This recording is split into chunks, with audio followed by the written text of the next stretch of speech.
Hi, welcome to my YouTube channel. അപ്പോൾ ഇന്ന് കർക്കിടക വാവാണ്. പക്ഷെ അതൊന്നുമല്ല നമ്മുടെ ഇമ്പോർട്ടൻ്റ് ആയിട്ടുള്ള കാര്യം. നമുക്കിന്ന് പഠിച്ചേ പറ്റുള്ളൂ. കാരണം എനിക്ക് നാളെ എക്സാം ഉണ്ട്. ഒരു ചാപ്റ്ററേ ഉള്ളൂ, പക്ഷെ എന്നാലും അതൊരു ഇച്ചിരി വലിയ ചാപ്റ്റർ ആണ്. സോ എന്തായാലും ഇന്ന് കംപ്ലീറ്റ് ചെയ്തേ പറ്റുള്ളൂ. പായസമൊക്കെ കുടിച്ച് ഉച്ചയ്ക്ക് ശേഷം ഭയങ്കര ക്ഷീണമായിരിക്കും. അതുകൊണ്ട് ഞാൻ എന്തായാലും ഉച്ചയ്ക്ക് ശേഷം കുറച്ചു നേരം പഠിക്കുന്നില്ല. പക്ഷെ ഇന്ന് ഇപ്പോൾ രാവിലെ ഒരു 8 മണിയായിട്ടുണ്ട്. ഇപ്പം തൊട്ട് ഞാൻ പഠിക്കാൻ വേണ്ടി സ്റ്റാർട്ട് ചെയ്യുവാണ്. എന്തായാലും കംപ്ലീറ്റ് ചെയ്തേ പറ്റുള്ളൂ. സോ ഞാൻ വിചാരിച്ചു ഒരു സ്റ്റഡി വ്ളോഗ് എടുക്കാമെന്ന്. സോ എൻ്റെ ഒരു സ്റ്റഡി വ്ളോഗിലോട്ട് സ്വാഗതം. അങ്ങനെ എൻ്റെ ഇൻട്രൊഡക്ഷനൊക്കെ കഴിഞ്ഞിട്ട് ഞാൻ എൻ്റെ പഠിക്കാനുള്ള ബുക്കും കാര്യങ്ങളൊക്കെ എടുത്തു വെച്ചിട്ട് പഠിത്തം തുടങ്ങിയിട്ടുണ്ട്. പിന്നെ ഞാൻ പഠിക്കുന്നൊരു രീതി എന്ന് പറയുമ്പം ഞാൻ കുറച്ച് നേരം ഇരുന്ന് പഠിക്കും, പിന്നെ കുറച്ച് നേരം നടന്ന് പഠിക്കും, പിന്നെ കുറച്ച് നേരം എഴുതി പഠിക്കും. അങ്ങനെ പല പല രീതികളിൽ ഞാൻ പഠിക്കാറുണ്ട്. അതൊക്കെ എൻ്റെ മൂഡ് അനുസരിച്ചിരിക്കും. നല്ല സമയമുണ്ട്, അത്യാവശ്യം നല്ലപോലെ പഠിക്കണം എന്നുണ്ടെങ്കിൽ ഞാൻ ഉറപ്പായിട്ട് എഴുതിയായിരിക്കും പഠിക്കാറ്. എഴുതി പഠിക്കാമെന്ന് വെച്ചാൽ ഞാൻ പറഞ്ഞ് മനസ്സിലാക്കി പഠിച്ചതിന് ശേഷം ഒന്ന് എഴുതി നോക്കാറുണ്ട്. അങ്ങനെയാണ് ഞാൻ ചെയ്യാറ്. ഇനിയിപ്പോൾ സമയമൊന്നുമില്ല, പെട്ടെന്ന് പഠിക്കണം എന്നാണെങ്കിൽ ഞാൻ വായിച്ചാണ് പഠിക്കുക. വായിച്ച് പഠിക്കുമ്പം നല്ല ഉറക്ക വായിച്ചായിരിക്കും പഠിക്കുന്നത്. പിന്നെ ഞാൻ പറഞ്ഞല്ലോ, പലപ്പോഴും പല രീതിയിലാണ് ഞാൻ പഠിക്കാറ്. കുറച്ച് നേരം ഇരുന്ന് പഠിക്കുമ്പോൾ ഞാൻ നടന്ന് പഠിക്കാറുണ്ട്. എനിക്ക് ഏറ്റവും കൺവീനിയൻ്റ് ആയിട്ട് പഠിക്കാൻ പറ്റുന്നത് നടന്ന് പഠിക്കുമ്പോഴാണ്. കുറച്ചും കൂടെ ഞാൻ പഠിക്കുന്നത്, ഇൻട്രസ്റ്റോടെ പഠിക്കുന്നത് നടന്ന് പഠിക്കുമ്പോഴാണ്. അതായത് ഇരുന്ന് പഠിക്കുമ്പോൾ ഭൂരിഭാഗം പ്രാവശ്യവും എനിക്ക് വലിയ ഇൻട്രസ്റ്റ് ഒന്നും ഉണ്ടാവാറില്ല. അതാണ് കാര്യം. അപ്പോൾ അങ്ങനെ ഞാൻ നടന്നൊക്കെ പഠിക്കുന്നുണ്ട്. പിന്നെ പഠിച്ച കാര്യങ്ങൾ എല്ലാം പഠിച്ച് കഴിഞ്ഞിട്ട് ലാസ്റ്റ് റിവൈസും ചെയ്യാറുണ്ട്. അതും ഉറപ്പായിട്ടും മെമ്മറിയിൽ നമ്മൾ പഠിച്ച കാര്യം കുറേ നാൾ സ്റ്റോർ ചെയ്ത് വയ്ക്കാൻ വേണ്ടിയിട്ട് ഹെൽപ്പ് ചെയ്യും. പിന്നെ നമ്മൾ പഠിച്ച കാര്യങ്ങൾ കുറച്ച് ഡേയ്സ് കഴിഞ്ഞ് റിവൈസ് ചെയ്യുക എന്നുള്ളതും വളരെ ഇമ്പോർട്ടൻ്റ് ആണ്. പക്ഷെ അത് ഞാൻ ചെയ്യാറില്ല. ചെയ്തു തുടങ്ങണം, സമയമായിരിക്കുന്നു.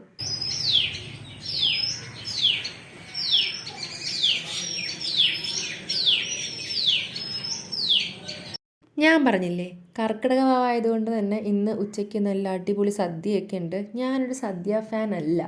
എനിക്ക് പൊതുവേ വെജ് മാത്രമുള്ള മീൽസിനോട് വലിയ താല്പര്യമില്ല. എനിക്ക് കുറച്ച് നോൺ വെജൊക്കെ ഉള്ളപ്പോഴാണ് കളറാവുന്നത്. പക്ഷേ എന്താണ് ഞാൻ ഇങ്ങനത്തെ ഡേയ്സിൽ ലുക്ക് ഫോർവേഡ് ചെയ്യുന്നതെന്ന് ചോദിച്ചാൽ, എല്ലാവരും ഒരുമിച്ചിരുന്ന് സ്പെൻഡ് ചെയ്യുന്ന കുറച്ച് ടൈം. ഈ സദ്യയിൽ ഞാൻ കഴിക്കുന്നത് വളരെ കുറവാണ്. ചോറ്, പരിപ്പ് അതൊക്കെ മാത്രമേ ഞാൻ കഴിക്കുള്ളൂ. പക്ഷേ എല്ലാവരും കൂടിയിരുന്ന് വർത്തമാനമൊക്കെ പറഞ്ഞ് കുറച്ച് കളിച്ച് ചിരിച്ചൊക്കെ കഴിക്കുന്നതിൻ്റെ ഒരു സുഖമാണ് എനിക്ക് ഓണവും അതുപോലെ തന്നെ ഇങ്ങനെ കർക്കിടക വാവും അങ്ങനെയുള്ള സംഭവങ്ങളൊക്കെ. അപ്പോൾ കറികളൊക്കെ റെഡിയാണ്, ചോറും റെഡിയാണ്, എല്ലാം റെഡിയാണ്. അപ്പോൾ നമ്മളെല്ലാവരും കഴിക്കാനുള്ള തയ്യാറെടുപ്പിലാണ്. പൊതുവേ നമ്മൾ താഴെ ഇരുന്നായിരിക്കും കഴിക്കാറ്. പക്ഷേ ഇന്ന് 5 പേര് മാത്രമേ ഉള്ളൂ. സാധാരണ 2 പേരും കൂടെ എക്സ്ട്രാ ഉള്ളതാണ്. പക്ഷെ അവരൊക്കെ കല്യാണം കഴിഞ്ഞ് അവരുടേതായിട്ടുള്ള കാര്യങ്ങളായിട്ട് പോയി. അപ്പോൾ പിന്നെ നമ്മൾ മാത്രമേ ഉള്ളൂ. നമ്മൾ മാത്രമാണെങ്കിൽ നമ്മൾ ഫുൾ എൻജോയ് ചെയ്തൊക്കെ തന്നെയാണ് ഇരുന്ന് കഴിക്കുന്നത്. എല്ലാവരും ഉള്ളപ്പോൾ ഒരു സന്തോഷം, അത്രയേ ഉള്ളൂ. പിന്നെ നമുക്ക് അമ്മൂമ്മ മരിച്ചിട്ട് കുറച്ച് നാളായി. അപ്പോൾ നമ്മൾ കാക്കയ്ക്കൊക്കെ ഫുഡൊക്കെ കൊടുത്തതിന് ശേഷമാണ് ഇരുന്ന് കഴിക്കുന്നത്. പിന്നെ പായസത്തിൻ്റെ കാര്യം പറയാനാണെങ്കിൽ, എനിക്കങ്ങനെ ശർക്കര പായസമൊന്നും വലിയ ഇഷ്ടമല്ല.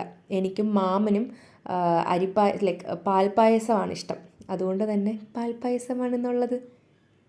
പിന്നെ എത്ര പേരിങ്ങനെ വാവിന് ചോറ് കഴിക്കുമ്പോഴത്തേനും ബോളിയൊക്കെ വെച്ച് പായസം കഴിക്കുമെന്ന് അറിയില്ല. പക്ഷേ എനിക്ക് ബോളിയും പാൽപ്പായസവും ഭയങ്കര ഇഷ്ടമാണ്.